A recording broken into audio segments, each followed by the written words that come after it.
We move on, honourable members, to question number 4. Mr. President, it was put to you by the Honourable Mukweli.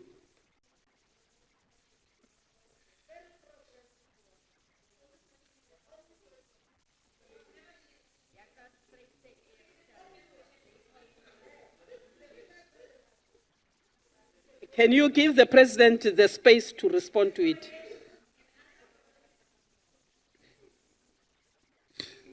That's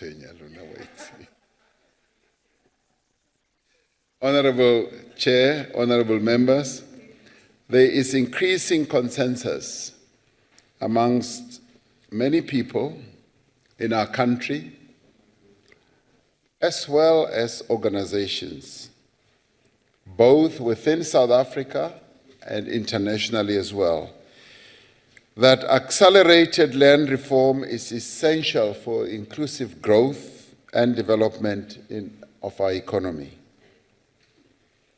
There is broad support for the government's position that the measures required to effect land reform must be guided by the Constitution and that they must affirm the rule of law. In other words, there is great support right across, almost unanimous support, that whatever we do in relation to addressing this issue of land must be done in terms of our Constitution, and it must also be done in terms of the rule of law.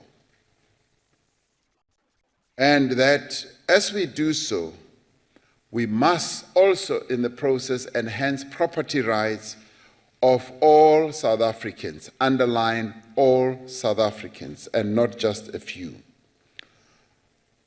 And clearly, implementing this must also ensure that we do not undermine the economy, we do not undermine the agricultural input of our country and food security. That makes up the equation that a majority of South Africans agree with. So that should be taken as a given, that this process that we have embarked on should become an orderly process. It should become a process that will be underpinned by a rule of law. We have no reason to believe that any country would impose sanctions on South Africa for any actions that we take, actions that are constitutional, that are lawful and consistent with international law. I discussed the issue of land reform with the UK Prime Minister, Theresa May, during her working visit to South Africa on the 28th of August. She welcomed the way in which we are approaching the land issue and understood that land reform could, in the end, unlock investment opportunities as long as it remained legal and transparent and was the process, or rather the product of a democratic process. A democratic process that we are currently involved in. No communication was received by my office from the government of the United States of America regarding the expropriation of land without compensation. However, the Department of International Relations and Cooperation did meet with the Charge Affairs of the United States Embassy on the 23rd of August regarding comments made by President Donald Trump on Twitter.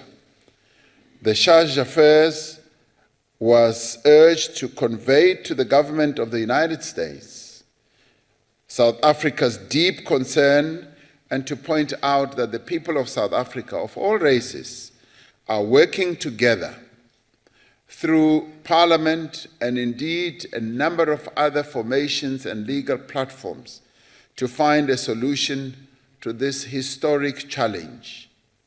South Africa remains ready and willing to engage with any country in the world or international agency or organization on its approach to land reform. Just a day or two ago, our Minister of International Relations and Cooperation had a meeting with the foreign minister of Belgium. And in their discussion, the foreign minister, Mr. Reinders of Belgium, says he understood the issue of land and that it must be addressed. And he also said, this is a complex problem that affects many other countries in the world.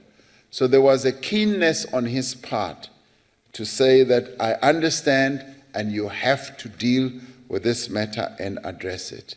Thank you, Honorable Chair. Thank you, Mr. President. The Honorable Mukweli. Thank you very much, Mr. President, for your answer that you have indeed engaged with foreign leadership and that you are adamant in terms of shaping or taking the initiative of expropriation of land without compensation. But now we are still faced with the anarchy, with the arrogance within the country by the likes of the right-wingers, by the name of AfriForum and its partners, continuously spreading propaganda that white farmers are being murdered in South Africa, and that this initiative by government, by parliament to amend the constitution will indeed affect the economy of the country. Now, my question to you, Mr. President, is that what are you going to do as a president to make sure that this spread of propaganda, this spread of lies that is in fact affecting the economy by its own nature, how are you going to address it to make sure that it comes to a stop? Thank you. Thank you, ma'am. The Honorable the President. Thank you, Honorable Chair. What we have to do collectively is to make sure that we really become true to the path that we have chosen. The path we have chosen is to address this issue of land reform, utilizing the structures and forums that are currently dealing with it. And the most formal one is the parliamentary one, where debates, discussions are taking place, and I think this is where we should concentrate our attention on, because through this we are able to disprove the fallacy and the untruths of organizations that are trying to spread false stories about South Africa, what we are doing, and spreading fake news. Now, those are currently being discredited themselves. And as the truth becomes a reality, and as many well-thinking people who do their own analysis see the processes that we are involved in and how we are doing it, they become convinced that we have engaged on a path that is going to lead to a collective end that will be owned by all of us, because there is no other democratic structure where a discussion can take place other than Parliament. And of course, it's complemented and supplemented by various other structures. The discussions that we've been having throughout the country, and indeed, our own political parties are also involved in these discussions, and those too complement the work that is being done. And as the matter is being ventilated more and more broadly, it is sinking in the consciences of people who are well-thinking, who can now see that, yes, indeed, this is a historic problem and challenge we have to address. And this was clearly confirmed in my discussion with Prime Minister May. And indeed, many people are saying, you have to do this, you have to do it. But then again, a number of them are saying, as you do it, you make sure that, yes, indeed, you do transform, you do develop, but you do ensure that there is stability. So that is what we are going to keep to ensure the stability, and we are going to then prove that those who are spreading lies about our country, who are teaming up to go all over the world, will be telling falsehoods. And we will be able to counter that by telling the truth as it is. And the truth is precisely what Parliament is involved in, and which is a really fantastic, wonderful debate that is ensuing.